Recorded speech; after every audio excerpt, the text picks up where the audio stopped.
Greetings. Takuda kuita physics. Tiri kuda kudiscuss about force.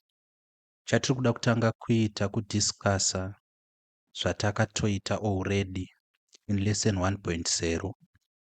So we need to do a recall. Our first point is going to be force is a derived physical quantity. So we learned about physical quantities in our first lesson. What did we learn about physical quantities? Takadzidza isusu kuti physical quantities are mainly divided into two. Base physical quantities. So we do have base physical quantities. Tine zvakare anonzi derived physical quantities. Saka if you want to know the difference, the mechanical difference between my base physical quantities and derived physical quantities, you have to revisit lesson 1.0. But panapa toda kungopa yandingati a synopsis. Toda kungopa an all-round difference between my base physical quantities and my derived physical quantities. The reason why we are doing this in a way kuti we have defined force as a derived physical quantity. What do we mean kana chiti derived physical quantity? Kuti tiunderstand kuti chii chinonzi derived physical quantity, we have to understand kuti derived from where? Because hatingati chinhu chiri derived tisingazivi kuti chiri kubva kupi. Saka it is derived from base physical quantities. Saka ma base physical quantities tinomawanepi?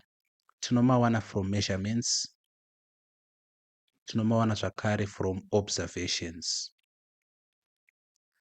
Saka ma-observations atinoita in the natural world nema-measurements atinoita. Ukada kupa an example panapa, example of base physical quantities, tine length, tine mass.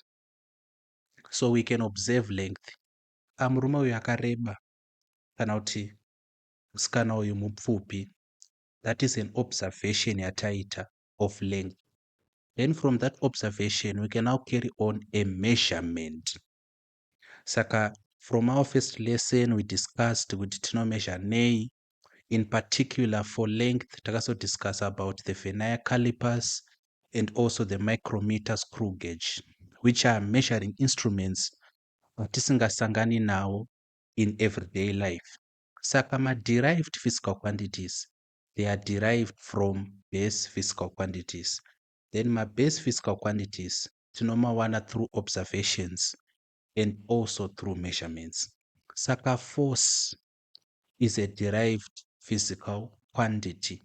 We now need to answer the question, how do we derive force as a physical quantity? Where is force derived from as also a physical quantity? What do we mean kana chiti force is a derived physical quantity? This takes us to our second point. Saka force is a derived physical quantity. A derived physical quantity. It does has derived units. So we need to know kuti ma derived units of force chi. But discussing about the units of force, we are going to do a calculation in a moment, deriving the units of force. There's a very important figure, a very important English physicist by the name Isaac Newton. He was knighted by the queen of his day. That's why he is usually called or actually referred to as Sir Isaac Newton. Saka we are going to be talking about Sir Isaac Newton, especially about his discoveries when it comes to force. The SI unit of force is actually named after Sir Isaac Newton. And we're also going to briefly discuss about the force of gravity, which is also a work of Sir Isaac Newton in his book Principia. So what are the derived units, or rather, basically, what are the units of force? The SI unit of force is Newton. So we have to understand Chichinon's SI unit and also what is a Newton. Saka answering what a Newton is, tichazviita in our next point. Now we need to discuss about the SI unit. Remember, this is a recall. If you want to have more knowledge about this, you have to revisit lesson 1.0. Kana chiti SI unit, tinenge chiti standard international unit. So what happened was scientists across the board from different countries, different languages, different cultures, and in order for them to be able to communicate their science together, they sat together in different conventions and decided which units to use. So when it comes to force, universally, the units of force which are used are called newtons. What then is a newton? In order for us to understand a newton, we have to derive the newton. How do we derive the newton? Chatava kuda kuita now is deriving the units of force. How do we do that? Saka tichatanga ne formula inoti iyo F is equal to ma. F for force is equal to mass times acceleration. Later in this topic, it's about my Newton laws of motion. There are 3 Newton laws of motion. F is equal to ma is the second Newton law of motion. So F iri kurepresenta chi yakamirira force, m yakamirira mass, then a yakamirira acceleration. So force is equal to mass multiplying the acceleration of the body. Saka kuti tichiita derive the units of force, tinenge takuti F is equal to, what is the SI unit of mass? The SI unit of mass is kg. Saka instead of kunyora kuti m, tinenge takunyora kuti kg. So this kg is going to be multiplying, tokunoisa dot to represent a multiplication, or rather ngatingoisai a times panapa. Kg times, then what are the units of acceleration? So acceleration, we have to understand it a little further. Acceleration is given by, or rather by definition, acceleration, it is the rate of change of velocity. Saka inenge iri change in velocity over time. Of which velocity manje? Velocity is actually displacement over time, kana ngoti distance over time. Kada kusitaura in layman's language. Saka acceleration being equal to the change in velocity over time will eventualize as displacement over time, of which tikadivide d over t inobva yatipa chi d over t squared. Saka tikada kuziva maunits manje acceleration tichimanyora relatable to kana kuti tichishandisa ma-SI units, tinenge takuti isusu kg iri panapa multiplying what is d. D represents a distance, displacement. Saka a distance is a length. What are the SI units of length? The SI unit of length is the meter. So inge meter over, then t is representing time. The SI unit of time is the second. Saka panapa is d over t squared, kuroti panapa it's m over seconds squared. So we are going to learn about acceleration. In this lesson, we are also going to learn about acceleration in mathematics. So kana musina ku understand apa, you don't have to stress much. Saka continuing here, teta kuti F is equal to tikati kg multiplying m inoita kgm over seconds squared. Yatinogona kunyora isusu takangoti kg m per seconds squared. Or more technically, tinonyora takati kg m seconds to the power minus 2. But I reiterate that I prefer use this one. Saka manje taita this derivation, kana takuda kudefine a newton, tinenge takuti 1 newton is equal to 1 kg meters per seconds squared. This is the mathematical or technical definition of the Newton. So ino-ish is a technical definition of Newton. Technical kana kuti mathematical definition of the Newton, of which aya kuti kg meters per second squared ndo ma derived units. Saka tatopedza zvatakaita zvese in lesson 1.0. Chatakuda kuita manje is to go a little deeper.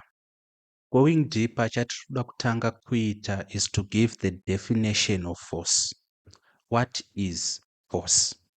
Saka the definition of force is a push or a pull. But amwe mabhuku anozoendera mberi achiti which causes motion. But manje at ordinary level, especially combined science, unogona kudefine a force as a push or a pull which causes motion. But technically, let us discuss this a little. Is this accurate? Would force is a push or a pull which causes motion? What if there is a push or there is a pull, yet there is no motion? Imagine this. Uri kusunda zidombo rinorema 8 times. Because you are not going to move it even for an inch. And dombo arifile anything. Dombo iroro paunoripusha. But wewe uri kuapply a force, aren't you? You are applying a force, yet there is no motion. So if a force is applied and there is no motion, can we say a force has not been applied? That's a question there. Of course, discover later kuti work has not been done.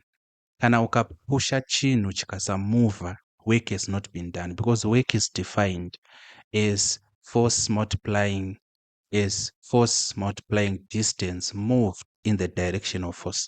So if distance is 0, zvoreva kuti work is actually 0 joules. So no work has been done. What about force? Saka here we are just going to define force as either a push or a pull. Ukadako kuti which causes motion, kana kusada kuti which causes motion, there is no fault in doing that. So ndangoita take a detour to discuss something with you.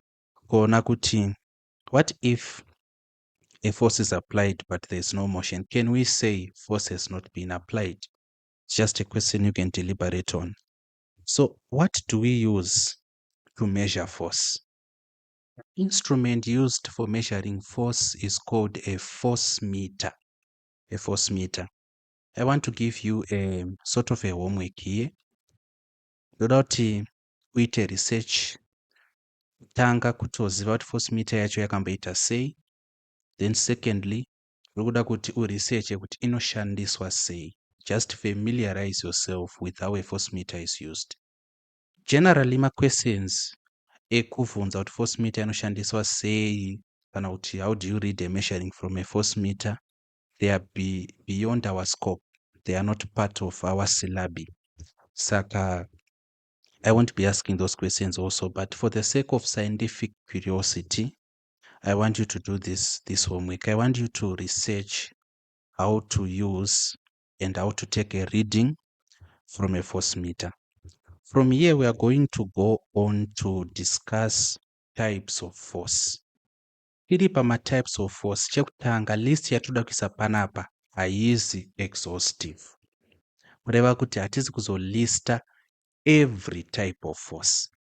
What rather we are going to do is tichangolista ma types of forces anowanzo kuapply ku combined science physics. Kana kuti ma-types of forces ari musyllabus medu.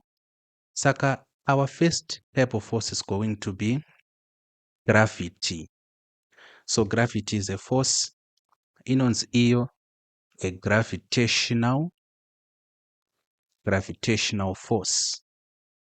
That is our first type of force. Saka just a brief discussion about gravity. So gravity ndo kune umbirimi waSir Isaac Newton.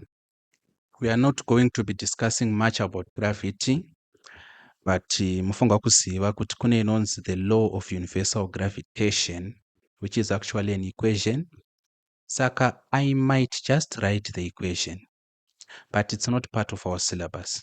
Equation yacho inoti iyo, the force of gravity is equal to a gravitational constant, then the two masses which are attracting each other dividing their distance squared.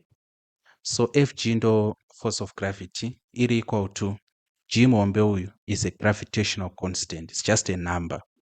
Then M na M mabodies ari two ari kuattractana. Saka we can give an example kuti the sun and the earth. Toda kuziva the force of gravity existing between the sun and the earth. Saka M muhombe anga ari the mass of the sun, M mudiki ari the mass of the earth, divided by the distances between the radiuses of the two bodies. Saka distance kubva paradius here the sun, this is the sun, radius pakati payo kuenda chi paradius here the earth. You see, this is r. We find the square of r. Then we need the mass of the sun, we need the mass of the earth. Kadai so multiplying by, of course, the gravitational constant. Tinenge tatowana, tinenge tashandisa that formula kutsvaga the force of gravity. But it's not part of our scope. It's not in our syllabus. Nangozvitira for interest's sake. So the next type of force yasha discussa is the electric force. Magetsi atinoshandisa anenge achibva this electric force. Then we also have a force called an electrostatic force. Saka chinhu chikanzi chiri static, zvoreva kuti hachisi kufamba. Saka electrostatic force is simply a concentration of force inoitika, tichazozvidiscussa hedu, kana two bodies of opposite charges rub against each other. So practical example yandingapa panapa ndeyekuti uri mumba mune carpet, uri kufamba pacarpet apa usina kupfeka boots or wakangopfeka masocks chete. The moment yaunonobata a door knob kana kuti door handle which is metallic, unogona kuita kurohwa nemagetsi. Not kurohwa nemagetsi kwekutoti tingatoti munhu arohwa nemagetsi, it's just momentary. Kubata kudai, so there is a charge inoflow through your body. If you have experienced that, that is a type of an electrostatic force. Kana kuti zvataita tiri kuprimary, kutora rula obva warabha mupfudzi mako, ponenge wakadambura tumapepa obva waisa rula asi hauigumise tumapepa tobva toattractwa towards the ruler, the rubber ruler or the plastic ruler rather. That attraction yaitika because of an electrostatic force. Then we also have a force which is called a magnetic force. So this is the force which is existing in a magnetic field, or the force which causes two magnets to either attract or repel. We are going to discuss it further. We have what is called a frictional force. Saka friction, basically, we define it as a force opposing motion. Saka that force which opposes motion, ndo frictional force. So these are the types of forces which we are going to be discussing. Saka tichabata gravity zvishoma. Gravity hatinyanyi kudhila nayo. And izvi remember kuti ndangozviisawo zvangu but hazvibvunzwe. You understand? Then tichabata electricity as a topic, tozobata electrostatic force but kwete steric, tobata the magnetic force as a topic, then friction tichaibata zvakare as a topic.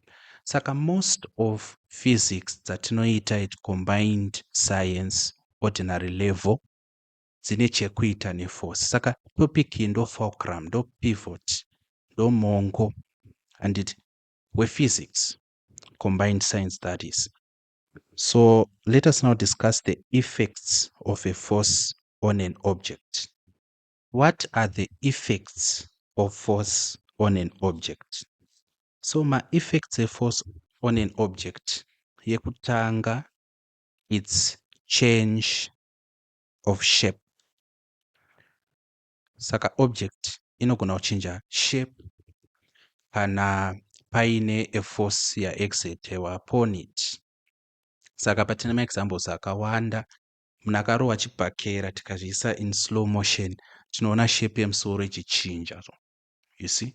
So that is a change in shape. Tikatora balloon handiti tikarifuridza, saka mhepo yatiri kuisa mukati iri kuexerta a force towards chi, it's actually pushing against ma inner walls eballoon iroro, richachinja shape, actually richava inflated. Tinogona kuargue tichiti harina kuchinja shape but rangofuta. You see? Saka kana force ikaiswa paobject panoitika a change in shape. We are going to realize kuti sometimes kubvisa force, and especially kubvisa force zvisiri gentle. What do I mean? Kubvisa a force abruptly, kungobvisa force so zvitori an effect again. An example, kumira kwemota, pane force inenge yabviswa tikaaplya mabrakes, especially tikama-aplya zvedzungu zvokungoplya kudai, so mota inogona kutokudubuka because of ma-interactions of forces anenge achiitika ipapo. Saka ma-effects of a force tine changing in shape, ma-effects of force again tine a change in size. Saka the change of size ndiyo example yeballoon. Kaballoon kaka kadiki tafuridza, a force is exerted against the inner walls of the balloon. Maybe an illustration will work. Balloon redu ratanga rakangodai so, ndo balloon redu iri handiti, patafuridza rabva radai so. Chiri kuitika ndechekuti pane mhepo iri kupinda munomu, then mhepo iyi ndo iri kunopusha chi mawalls anaya eballoon so. Saka there's actually a change in size. This is a small size, this is a larger size. You see what I mean? So this is also an effect of a force. We can talk about change of speed. Kana tichiti munhu atsike mafuta mumota, pane force yaari kuincrease, kinetic force. Saka a change in speed is also an effect of a force. Tine again change in direction of motion, cannot change in direction of movement. The change in direction of movement. Saka this is observable phenomena. Zvinhu zvatinotoona nameso edu, zvinhu zvatinofila kuti tikaaplya a force and panoitika a change of shape, panoitika a change of size. You can give your own examples here. There's a change in speed, there's also a change in the direction of movement. Patauda kuenda panapa pari critical, because toda kudiscussa the difference between mass and weight. There is a scene in the series Game of Thrones where I'm forgetting the names, but panotaurwa about a philosophical difference. Saka kune zvinhu zvakafanana kana tiri mustreet. Example is sex and gender, but in context example is mass and weight. So in contemporary English, mass and weight refer to the same thing. Example yatinogona kupa tinogona kuti Tapiwa weighs 50 kg. We can equally say Tapiwa's mass is 50 kg. Contemporary language hazvina kusiyana zvinhu izvi uye hapana chiri wrong. Tapiwa's weight is 50 kg. Tapiwa's mass is 50 kg. But we employ inonzi a philosophical difference. Philosophy iword rakabatanidzwa nemawords maviri. Kune philos, which means love, then sophia, which means wisdom, knowledge. So philosophy is simply a body of study. It's a subject. It is the love of knowledge. Saka philosophical difference tiri kuti tine mafields of study akawanda: physics, biology, chemistry, economics, shona, English, atinoti masubjects kana tiri kuchikoro. Saka kana tiri kuphysics, we have a way of defining kana kuti differentiating kana kuti distinguishing mass and weight. Kana tiri kuphysics, mass and weight are not the same. I repeat, mass and weight are not the same. What then is the difference between mass and weight? So trick yandoda kukuudza ndeyekuti kana pakauya question ichibvunza the difference between any two things, the first difference iripo is a difference in the definitions of those two things. Saka tikabvunzwa the difference between mass and weight, tikapa definition yemass tobva tapa definition yeweight, that way tinenge tatopa a difference between mass and weight. So what is mass? Ndomubvunzo watakuda kutanga kubvunza. What is the definition of mass? Saka mass mainly ine madefinitions two. Pane definition yekutanga iri very insipid, iri very simple, and also technically it's not preferable. I-definition yekuprimary yemass. Then tozoisa a definition in physics. How do we define mass in physics?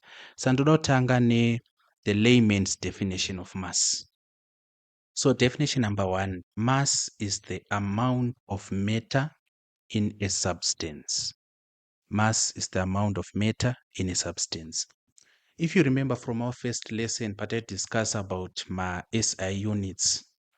Takati susu, what is the SI unit of the amount of substance?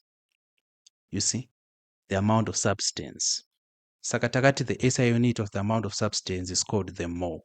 So ukaita mistake panapa, instead of writing amount of matter, ukata amount of substance, unenge watoponewa. You understand? Saka tiri kuprimary or early in our science, form 1, form 2, we defined mass as the amount of matter in an object. We now need to define mass more technically. What then is going to be the second definition? Definition number 2, tinoti isusu mass is the measure of inertia. Tatopedza. What is mass? Mass is the measure of inertia. Saka mubvunzo wakuti, what is inertia? Saka inertia is the reluctance of a body. Kunozera kwebody. Kachiti body tinongo refer to an object. The reluctance of a body to move when stationary, that is in a rest position, or to stop when in a state of motion. So the reluctance of a body to move or to stop. What does this mean?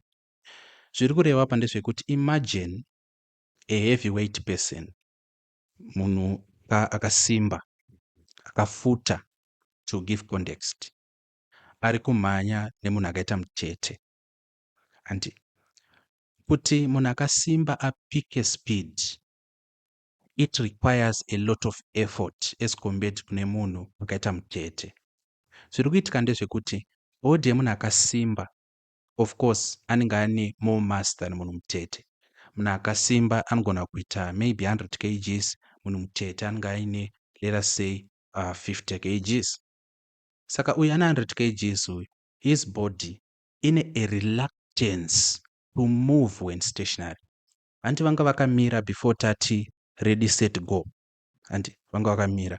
Patati go kuti akasimba apike speed, pane karesistance karipo kana kuti pane reluctance yebody to move because angambori stationary. And saka dzapika speed, of course mutete ari kumberi under normal circumstances mutete anofanirwa kuhwina pakumhanya because of less mass. Then vakuda kutosvika pafinish line and mutete anongoti akuda kumira anongoti de vatodi vatomira, yet ane 100 kgs. Kumira kwacho kuchatomunetsa because the body also has a reluctance. In most cases anodonha. Saka that reluctance of a body to move when stationary kana kuti to stop in a state of motion ndo inonzi inertia.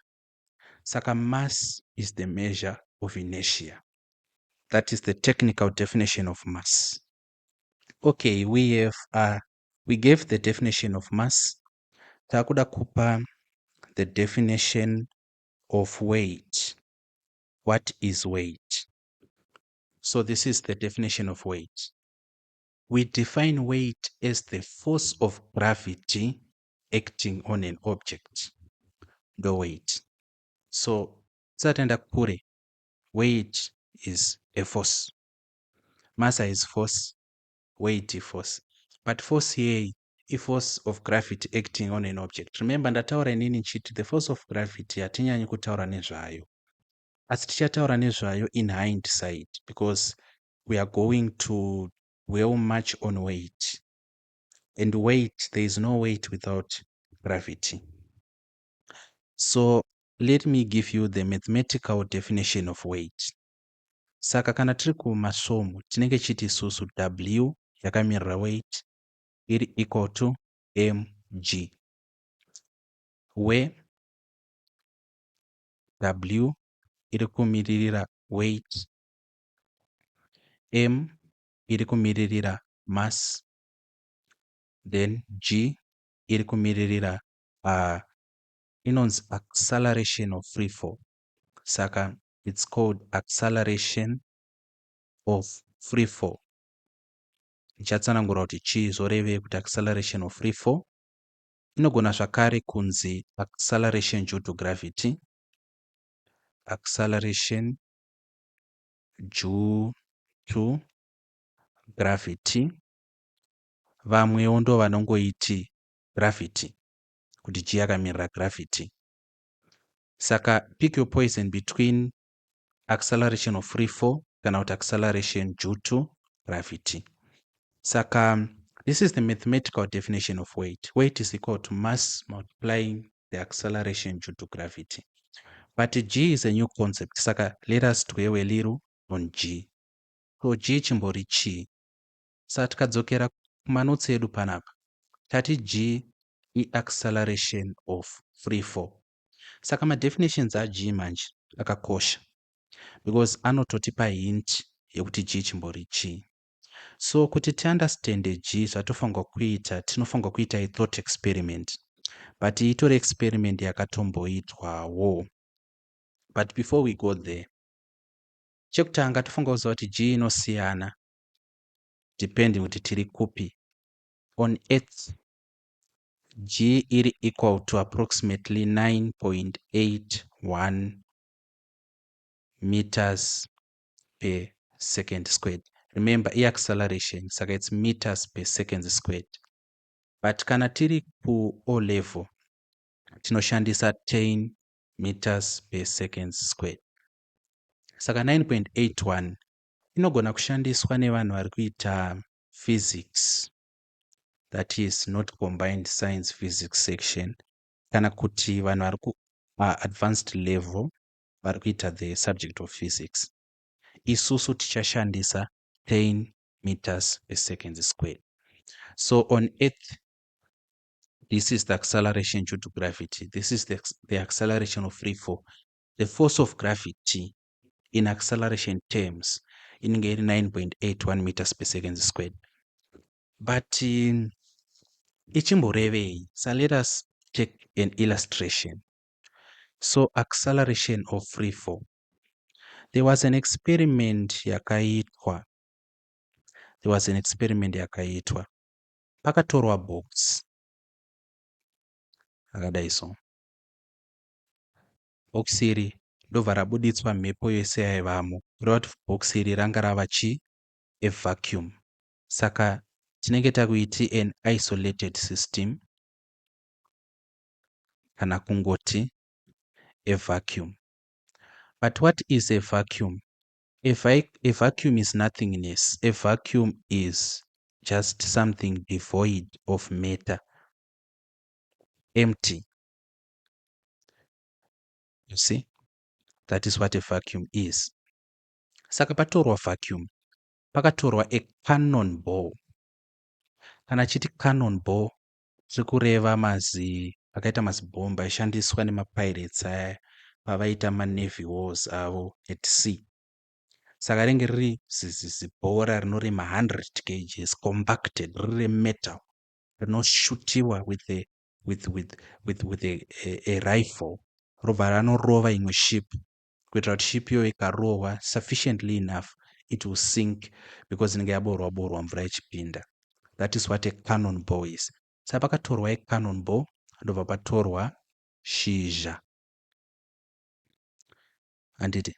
Saka cannonball iri kurema 100 kgs but shizha riri kurema maybe 1 gram, which is 0.001 kgs. That is the difference iripo. Ndobva pamekwa sure kuti zvaiswa pasame level,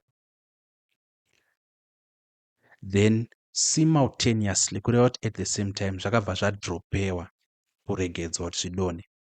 Saka shizha parakadonha panapa, richidonha shizha kuti riende pabottom panapa, 100 kgs cannonball richidonhawo zvakasvikirana pasi at the same time. Calculate the acceleration of the ball, it was 10 meters per second squared. The acceleration of the leaf was 10 meters per second squared. Saka in an isolated system on earth, chinhu chinorema 1000 kgs nebepa rinorema 10 grams zvikaiswa muvacuum zvikadropewa zvinosvikirana pasi at the same time because hapana air resistance.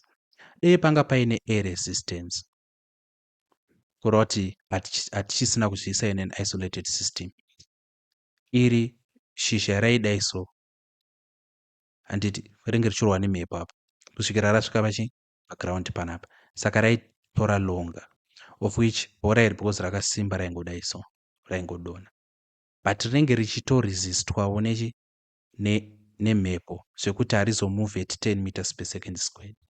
Saka inonzi acceleration of free fall because zidombo iri zibhora iri neshizha iri zviri kudonherana free fall, hazvina something chiri kupoza kudonha kwazvo.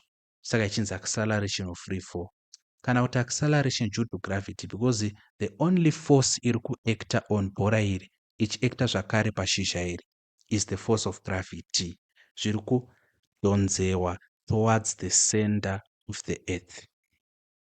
Saka this is the experiment. So you should remember that on earth g is equal to 10 meters per second squared. Illustratively zvinorevei? Zvinoreva izvo kuti tikati susu George's mass is 50 kgs. What is his weight? What is his weight? Saka pakadai, kana chisolva zvinhu zvine maformula, tinotanga tanyora formula W is equal to mg. Toatati mass yaGeorge chi i50 kgs multiplying co-acceleration due to gravity chi ndi10. So this is equal to chi 500. But tataura isusu kuti weight is a force, kureva kuti maunits acho chi iNewton. Saka 500 newtons. 500 newtons ndiyo weight yaGeorge as 50 kgs ndiyo mass yaGeorge. Kureva kuti kana tiri paearth approximately speaking, kana uchida kuziva weight yako unongoti times 10 mass yako. It's that easy. Okay, we now need to do something. We need to discuss further differences between mass and weight. So what are these further differences between mass and weight? So difference yekutanga, weight is a vector quantity. Weight is a vector quantity. Then panapa, mass is a scalar quantity. So tichaita mavectors at O level, kana muchida just a briefer, kana a brief explanation, you can search on our YouTube channel tapiwa growth with the second nyemba. Mukangonosearcha kuti vectors, you are going to see a lot of videos which explain vectors, including an introductory video which introduces us to vectors. But kana chiti vector, maybe you can write this pasi as part of your notes. A vector, this is a quantity. A vector is a quantity with both size. Size tinogona kuita magnitude. So a quantity with both magnitude and direction. So a quantity in a magnitude ne direction. Cannot quantity in a size ne direction. Saka size is just a number, and saka tikati weight is a vector quantity. Tamboti isusu the weight of George is 500 newtons. Saka size iripo apa pakuti 500 newtons. Ino indo engerichi size, this number. But we should also know the direction. So I'm going to illustrate manje kana nchiti direction rikumborevei. But in essence, tirikureva kudai so. Let us say kuti this is the surface of the earth. I hope we are not flat earthers. I hope we all unanimously believe kuti the earth is spherical. It's not flat. Saka this is the curvature of the earth.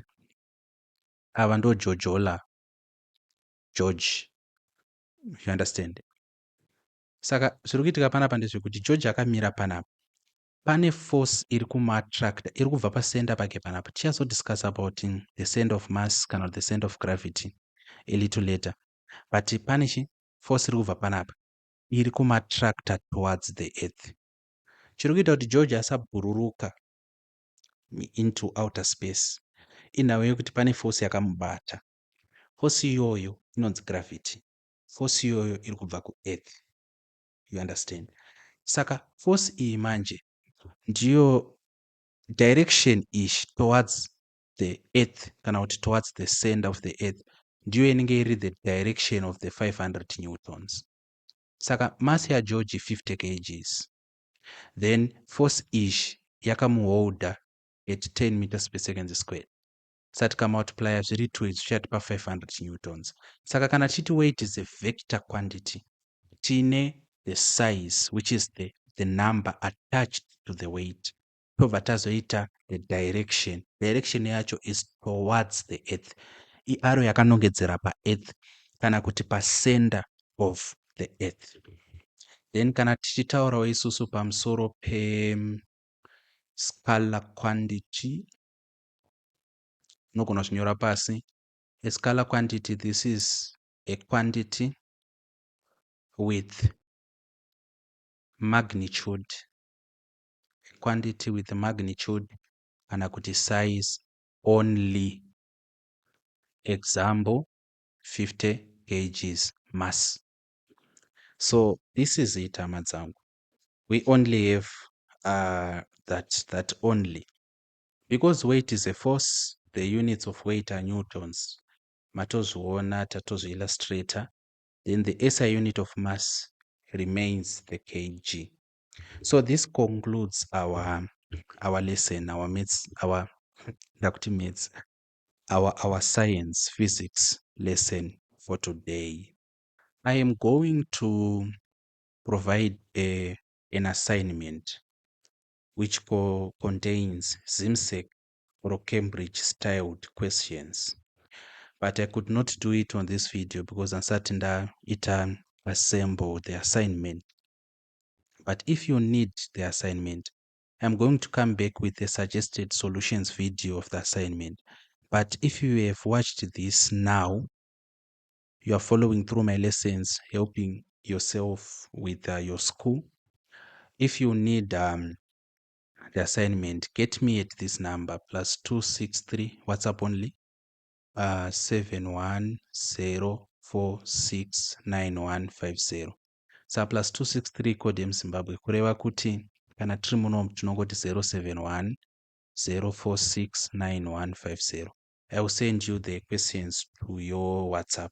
Then you mark on your own using video rema suggested solutions randichaita.